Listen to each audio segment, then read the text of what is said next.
can we can start with the interview.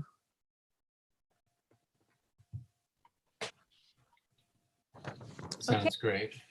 We are now recording. Great. So, hi, Georg. Nice to see you again. We met yesterday for your masterclass, and now we will talk a bit about your film, the one that you will screen for this year, which is a world premiere here. So we are very, very glad and honored for this. Can you hear us well? Yeah, no, you're coming through loud and clear, and thank you again, Laura. It's so great to be here with you, and so excited to show the film for the first time. Great. So thank you. For us, it's the same. I just wanted to remember to everybody that it premiered yesterday evening, and it will be available to watch online until the end of the festival, the 18th of October. So for those who still haven't watched it, it's online. You can watch it. So let's start asking something about your film. The film is called New Mexico Deathwish Diatribe. And it's a film where three narrators, as you said, converge in the desert of New Mexico, each one with a different story to tell. One is Robert Oppenheimer. The second is a visitor from outer space, and the third narrator is you. So the first question I had is, okay, what's the story behind this film? What brought you to shoot this film, and also why did you choose three narrators for this story and those specific ones? Yeah, for sure, Laura. And let me know if my audio, I can just cut my video if my audio starts to lag, as it sometimes does. For the moment, we can hear you well. Okay, perfect. So yeah, we'll take it as it comes. And yeah, I mean, this project is part of this larger cycle of films, this Anthropocene cycle of experimental documentaries. I don't even know if you could call them documentaries. This film has elements of science fiction and documentary and film essay, but the film previous, Continents Quiver as Memories Erupt into Earth Flames, we screened together last year here. This is essentially the second film in that cycle. And it's a continuation of my kind of exploration, this study of all matters of the Anthropocene, and this basic premise that human interactions with Earth systems are deeply problematic, to say the absolute least, like leading towards what, the sixth mass extinction event that we're in, which is exceedingly rare in the history of life on Earth, 3.5 billion years. And one of the key golden spikes for this proposed epoch of the Anthropocene is roughly 1945, July 16, 1945. To pick a specific moment would be this detonation of the atom bomb in the deserts of New Mexico.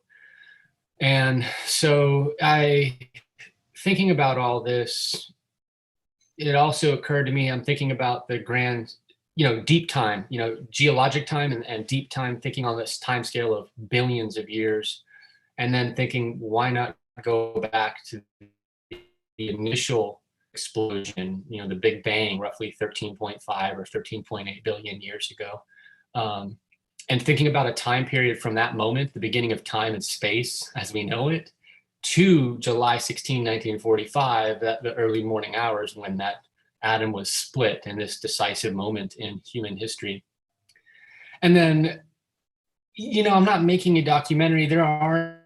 I feel like if somebody wants to learn about the detonation of the atom bomb, there are great books to read on the subject. The first secret, because the United States now has these secret military bases all over the world that are being, things are happening without the approval of the American people. Los Alamos was the first such incident, first such moment in US history where this was happening, the secret base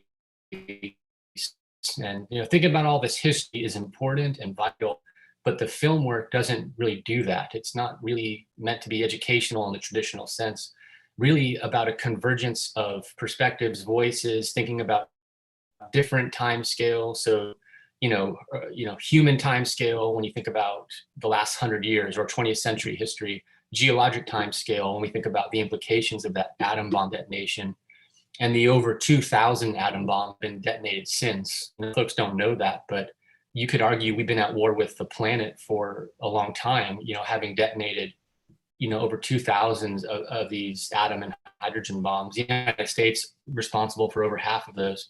So again, the film isn't a history lesson like that, but those things are part of what I was studying and continue to study and find ways of engaging in the film work. So the three voices that you asked about, it seemed imperative to include J. Robert Oppenheimer. This is the guy, for folks that don't know, he's the scientist tasked with putting together that team at Los Alamos to create the atom bomb. And he's kind of referred to as the American Prometheus. In fact, there's a really great book about him called American Prometheus, in that he is that god of fire, so to speak. Or you think of Frankenstein, as the modern tale of Prometheus. In other words, this great price that's paid for this desire for fire, desire for knowledge, desire for life, in the case of Frankenstein. And he spends the rest of his life really as an anti-nuclear activist, saying, look, what we did here, we have to put this in check or it's going to lead to our collective demise. But nobody listened to him, and he made the decision, he did the work, so I have his voice in there, but it's really almost more of the soundscape. It's not as if we're giving Oppenheimer this space to make an argument. We hear this lecture that he gave, and he has this very monotone voice. It's almost like music. Like I think of the film also, the soundtrack, as a piece of music with these three voices, just like you would use, a cello and maybe a piano and a violin. You go, these are three voices and they're speaking to one another in dialogue. He's one. And then, my voice, I feel like the tradition of the film essay has to be personal. It's always personal. What else could it be? But, the author, his perspectives. So I'm bringing in my own perspectives as I'm, in the middle of the desert of New Mexico. I just drove out to the Trinity site in this rental car. I flew to Albuquerque and drove like 5 or 6 hours to all the sites in the film, just roaming just with a camera. And writing those reflections, and those reflections become part of the film. But then the third voice, and this is where I'm really interested. I mean, I think like a lot of the filmmakers that you screen, and poets, right? It's like what's possible within the form. And this distinction between fiction and nonfiction, in the film essay tradition, blurred constantly. It's actually almost one of the main ingredients, this like pushing the boundaries between the two. But personally, I'm interested in the different, the differences and connections between documentary and science fiction. I mean, now more than ever, you could say that gap is narrowing profoundly. Like we feel like we're living in a science fiction world, but we're not. It's just very dystopian in a lot of ways.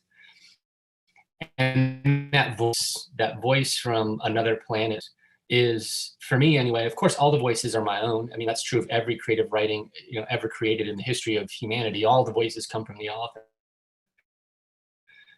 But that's this voice that looks at humanity critically, almost like the early 20th century ethnographers who were very colonizer mindset. They're projecting their own ideas onto the indigenous communities that they were encountering. And I imagine this alien entity looking at us as an inferior species. And, at one point says, this androgynous voice, who knows who or what it is, wishes us well, but has no confidence in our future. Our stories all end in fire and Armageddon is what she says. And I feel like that's I wanted to bring in that alien entity looking at humanity as just a species gone horribly wrong. So yeah, that's a really long answer, but the three voices you know, interacting with one another was part of the desire, and that's the nature of the diatribe. Like this long answer, the film is this long kind of meditation, and these three voices kind of playing against one another and riffing on one another. Yeah. Yeah. No, thank you for your long answer. Actually, it was interesting, and yeah, as you said, this is a film that is part of a bigger project. Somehow is like somehow the sequel, or is another chapter of that is following your other film, Continents Quiver as Memories Erupt into Earth Flames, that we have screened last year. I can see I can see a lot of elements that are connecting the two films, even some images like the satellites, for example, those big satellites that you film also in the other film. I don't remember if they were exactly the last image in the other film, or if, yeah, so it's like you leave us with those satellites and then we come back again with this element in this second film. And also some elements of the style, or this choice that you take also in this film, of having at first a lot of points of view, as you said, like the three narrators give us different perspectives on the same themes, and it creates this sort of dialogue, exactly, even though they are not talking directly one to another, but it's like the dialogue happens in the mind of the person who watches the film, probably. And the other aspect is also some stylistic choice somehow, like you in your film you mix a lot of different kind of footage, different kind of how to say, registers, also different kind of voices, very different kind of images. We find found footage, images that you film or photographs that you take, and images that are affected somehow, like that, that have some special effects that you put on. So in the end, I have the impression that your films are really well orchestrated mixture of fragments somehow. And yeah, what I wanted to ask you is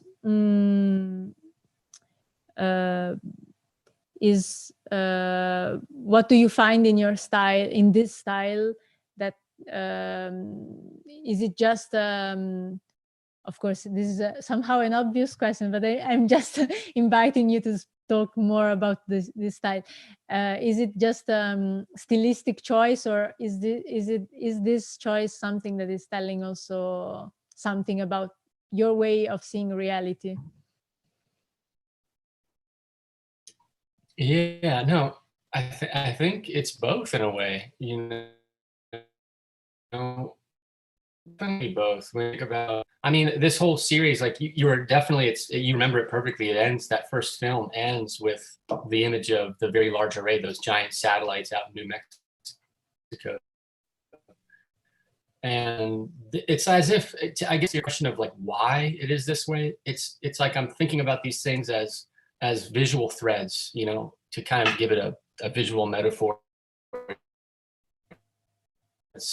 that come from different sources. So one of the threads is me taking a camera out into the world and observing, you know, just like I drove out to the Very Large Array and just, and I just got there, and those images of there's this giant storm in the distance, and the satellites start moving, and nobody's out there. I mean, you're in the middle of nowhere, and there's nobody out there. A security guard came at one point, told me I had to move. But this person drove out of the desert. You know, I guess it's obviously being observed, but otherwise I was alone. And so that's one thread. It's just taking the camera out into the world, into these spaces, and kind of like these visual that create a space for an audio thread, which is essentially the voiceover, the written, whether it be poetry, whether it be fragments of these microfiction elements, the science fiction alien entity, or documentary impulse pieces. You know, there are moments where I talk, like in some ways, it's almost like a science film. You know, there are elements of the audio thread of talking about the history of the universe, you know. But there's another visual thread of the archival images and activating those in such a way to put them in dialogue with the contemporary footage, which again is like a traditional film essay. Maybe the most famous example would be, and it's a film that I just have watched so many times and always think about in new ways, Alain René's Night and Fog, which is a benchmark film to represent the unrepresentable, the Holocaust, and going from the past to the present, to the past to the present. So that's like a device that's central to my thinking, my filmmaking thinking, you know, where here I am in a large array observing these satellites, or at the Trinity site, you know, where in the desert, Jornada del Muerto desert, where the atom bomb was detonated, and then activate the archival images and put these in dialogue. But then there's this film that is new for me, which was exciting, because it's also, to me, the whole point of the essay film is this chance to explore. You don't have to be locked into a very strict, there's no strict plan, and you can explore to your liking. You go where your curiosity takes you.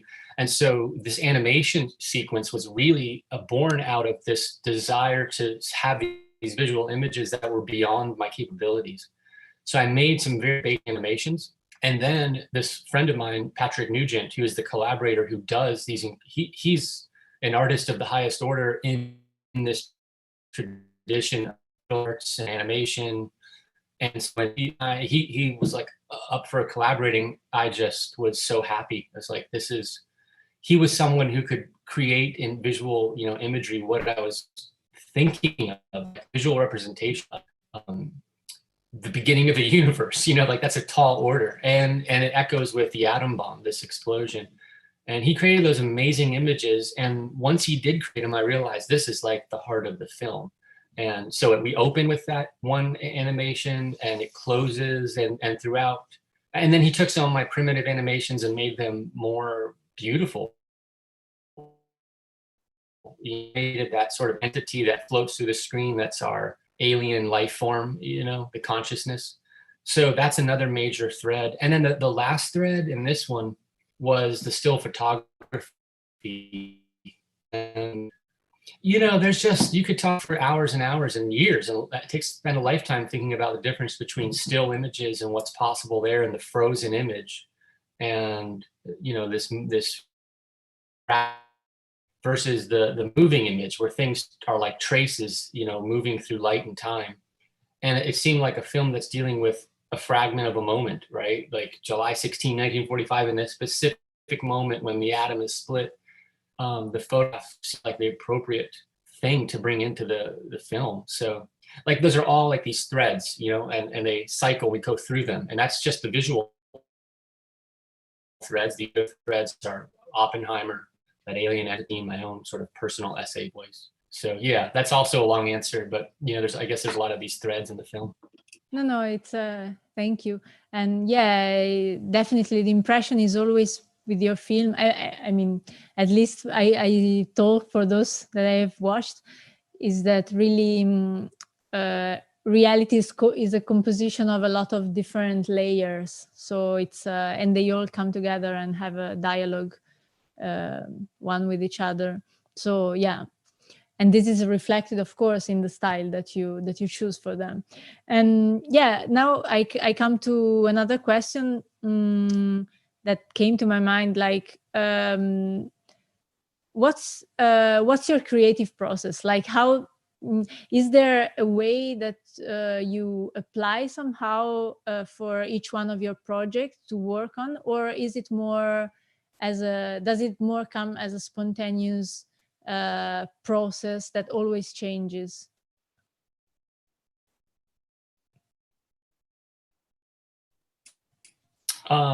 Yeah, and another answer where I feel like I could go on forever, because it's like both of those things. And in terms of, sometimes there's a real strong plan, other times I don't even realize what it is I'm doing. I'm just working, and then later figure out how it'll manifest. Like, I mean, I guess I would say in the broadest most general sense, Laura, all of these, it's just about, they really just begin with, I'm curious about some problem, some thing in the world, some moment in time, or these like bigger, like the opposites. It's millennia, and it's past, present, and future. So what this guy Timothy Morton calls hyper objects, like they're so grand and big that they go beyond just the simple thing you could put in your hand, so to speak. So it just starts with curiosity. It's like, I'm very curious about these problems. I have no special expertise in any of them, but that's the beauty of the essay film. In general, it's not about expertise. And even what you said about reality, I think is so key, because there are competing realities and competing ways of understanding history and our place in the world. And even with the work I'm doing now, a multi-species perspective, trying at least to imagine what a multi-species perspective would be. In other words, beyond our human, our subjective humanity, what if we could try and look outside of that? It might even be imperative at this moment in time, with all that's going on in the world. So yeah, that's the broadest part of the answer, is just curiosity. But then, yeah, at some point it gets structured in some way where I, say, okay, like when I went to New Mexico, and it's really, if it sounds like I'm being vague, it's really true that it's all of these things. Like I was going to New Mexico and filming and not even sure yet where the project would end or go. I just knew, I mean, very seriously, I just had to go to the deserts of New Mexico to where the Trinity site, and just go there. And the same with the very large array. Like I just wanted to go there where these scientists are so committed to listening to the sounds of the universe, the cosmic background radiation that comes in, to try and understand, our place in the universe.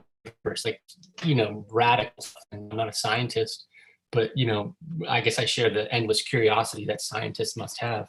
So it's like going there and then seeing what happens. I mean, I made an entire film that way. I went to the rural mountains of Haiti to film about voodoo, because I was studying the history of colonization in the Americas and realized how central the Haitian people are to liberation and freedom in. So I learned as much Haitian Creole as I could and prepared, but I had no plan. Like I think it's fair to say that my plan oftentimes is that I don't have a plan. And I mean, I there's like even a discipline to that, to like not get stuck into my own idea of like, this is what it's going to be. It really is about curiosity. What am I going to encounter and learn and experience? And my films are experience, they're like reflections of the process. But there was another note there that crossed my mind to answer your question. And I think I lost it. I remember the other key point, actually, Laura, is that this Anthropocene cycle also essentially activates a personal archive. In other words, like I have at this point, it's pushing 20 years, but it's just been saved on these hard drives or film stock, whatever. And certainly in Continent's Quiver, but also in New Mexico Deathwish Diatribe, there are some images in those films that were part of other projects where I was traveling to different parts of the Americas, Hawaii or Haiti or the West Coast, Northwest Coast, and reactivating those images. I think it's almost like the way you can activate and repurpose those images, you can with a personal archive. Like, maybe I took this shot of the satellites in the end of Continent's Quiver and had one idea for it, but in New Mexico initial plan. So I think it's just part of that process of being curious, and then this process of accretion, like these things just pile up or add up, sort of like by time it's just covered in these like images, cyanotypes I'm creating. I don't even know what I'm going to do with them yet, but I'm sure they'll end up in a film somehow. It's just part of this process of thinking in images, I guess. Yeah, thank you. No, that's very fascinating to hear about this way of working. And actually, I need to say that it's I think you can perceive this. unpredictable aspect that is behind your way of working in your works, because it's the impression, at least to me, is that the one of assisting to a process that is happening in the moment, like you are living the process of making the film in the film somehow. This is what I felt, and yeah, it totally makes sense with what you said. Yeah, one thing it came to my mind while you were talking is you told about this interest for a multi-species perspective. And that's interesting because right before you, we interviewed Lauritz Sonne, who is also sending you his greetings. And he presented here his film Passerine in Time. And he was also, like, this theme came out a bit also in while talking with him. And as you said, probably it's also true that this is really something that is part of our times, like the fact that probably we as humans, we realize that we cannot watch at the reality just from the human perspective, as we tried to do for centuries and millenniums. And so it's like this is just something I thought while you were talking, because probably we are starting to feel the need to really explore perspectives that are not human. And as you did, for example, with your fictional character, like trying to enter in the point of view of someone who is not human, and that is observing us from outside. And yeah, I find this interesting, like probably is the way to to try to solve our problems, like try to go out from the ones, like from the point of view that created these problems. So like the only way is to observe from outside, probably.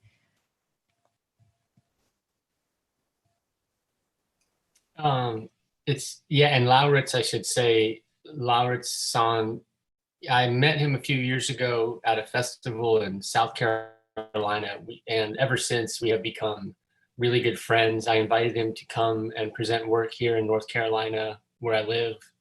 And that film specifically, Passerine in Time, is, I just love his film. He thinks through, maybe as you say, from this multi-species perspective. I remember something he said in one of the talks that, and our films, I guess, are so similar that we end up, so we have these opportunities to chat, or not that they're similar, but they're thinking through similar subjects.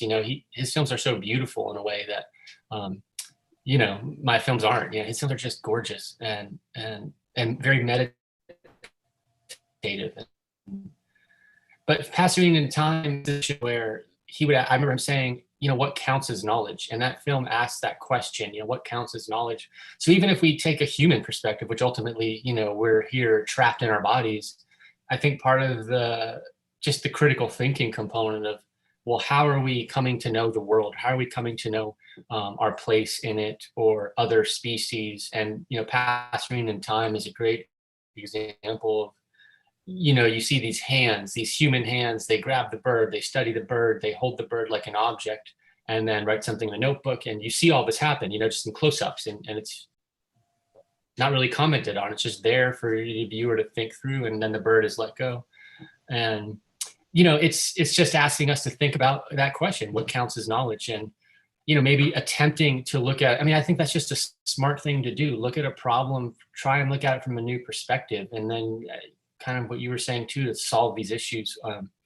It's this phrase that I recall from, again, Timothy Morton. He's this thinker who deals with the Anthropocene, and I think his writings have influenced my own, thinking for sure. But this phrase, like the detective is the criminal. We are here trying to figure out, collectively, so to speak, well, what are the problems that are causing the sixth mass extinction event? What are the problems causing the rise of CO2 in the atmosphere, methane gas, greenhouse gas in general?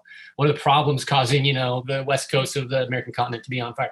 Well, the detective is the criminal. Like, we're the problem, and I think that's what collectively as a species, we're having this internal battle, denial even, right? Like no, that can't be true. But the reality of the Anthropocene, right? And it's not that we're all equally culpable, but as a species, you know, we're stuck on the planet, and that whole idea of just thinking of these things from different perspectives can help us maybe make productive or smart decisions. I don't know, and I don't even say that my films are trying to do that, but you know, thinking of Lauritz's films, you know, that all came to mind. Sorry, Georg, I didn't hear the very last thing that you said because of the audio. Yeah, no, I was just gonna say, aren't necessarily trying to solve a problem per se, but certainly engaging a problem. You know, I was really speaking a lot there to Lauritz's films as well, which they implicitly ask these very big and very important questions, and they're very much engaging these issues of the Anthropocene. Yeah. Thanks. Yeah.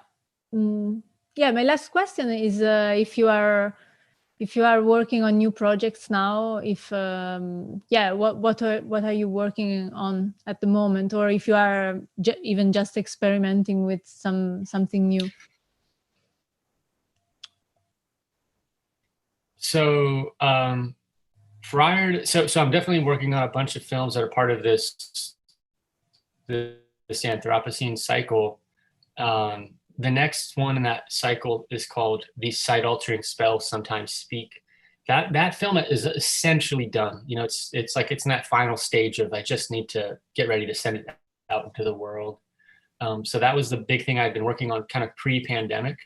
And it basically folds the 6th mass extinction event, you know, that I've been talking about a little bit.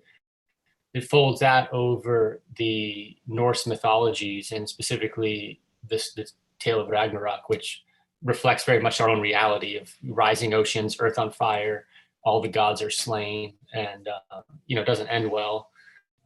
And so just kind of playing with these two tales on two different time scales, you know, mythological time, geological time, human time scale. So that film essentially is done, but it's a part of that process, you know, this Anthropocene cycle films. And the next couple in there, there's one that's called Das Mars Project, which I did start during the pandemic, and really is almost pure science fiction, but not really. It's like a speculative science fiction, something like Philip K. Dick's The Man in the High Castle, which is totally rooted in historical reality. And science fiction they call the John Barr point, is like this trope where at a moment in history there's a split, and one goes towards a horrible dystopia, and the other timeline goes into a potential, you know, more of a utopian possibility. I use this device in this project, Das Mars Project, that's dealing with this idea of colonizing Mars, and very much to think through the problems of the Anthropocene here on Earth. And that's like the whole tradition of like fiction on Mars, was always to think about progressive possibilities against the more conservative elements of Earth that lead to our collective.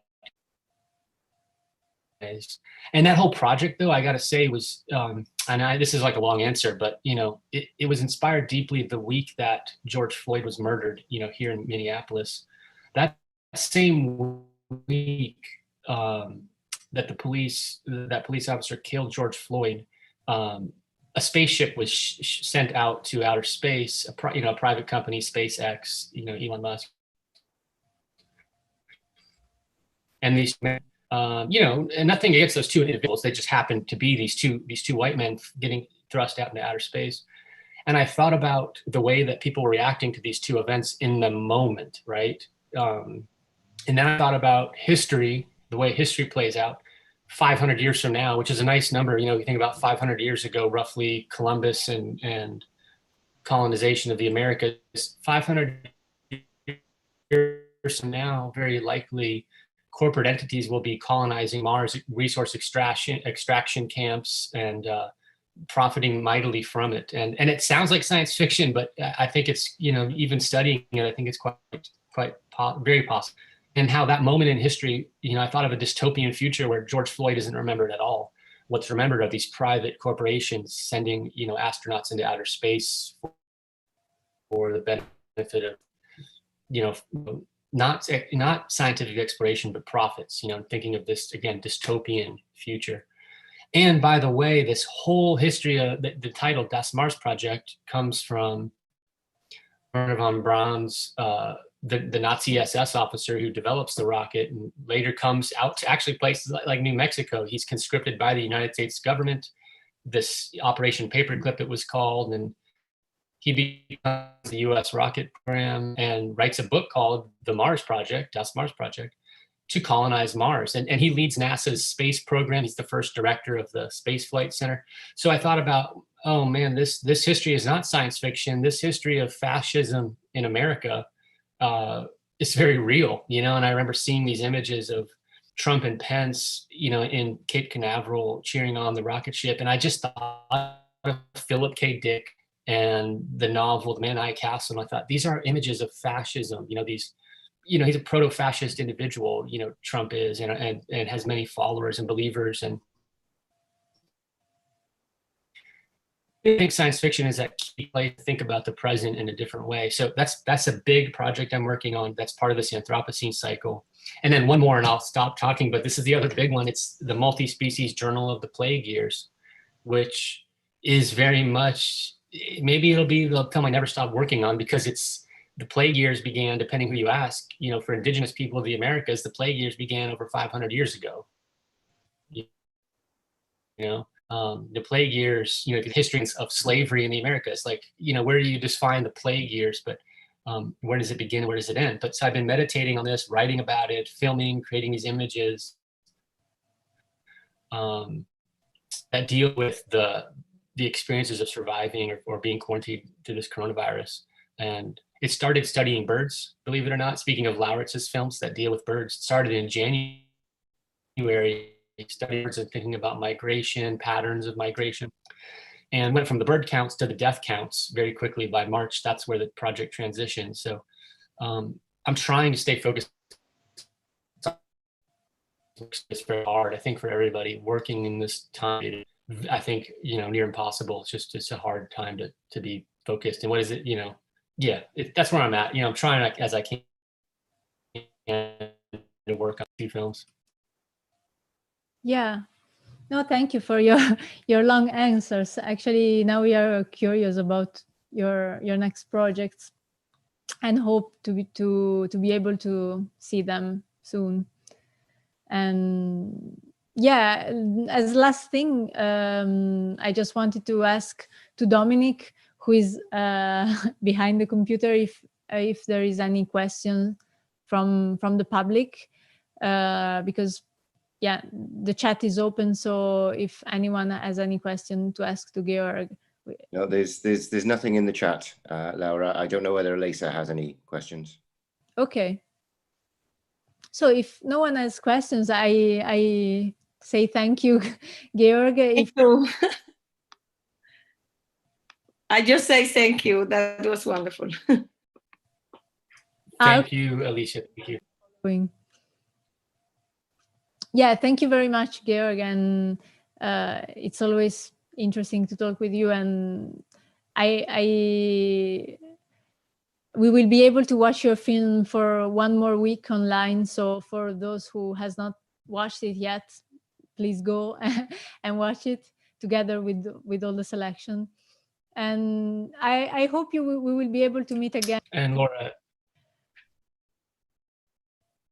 me too, of course. And I just want to thank you and Dominic again for facilitating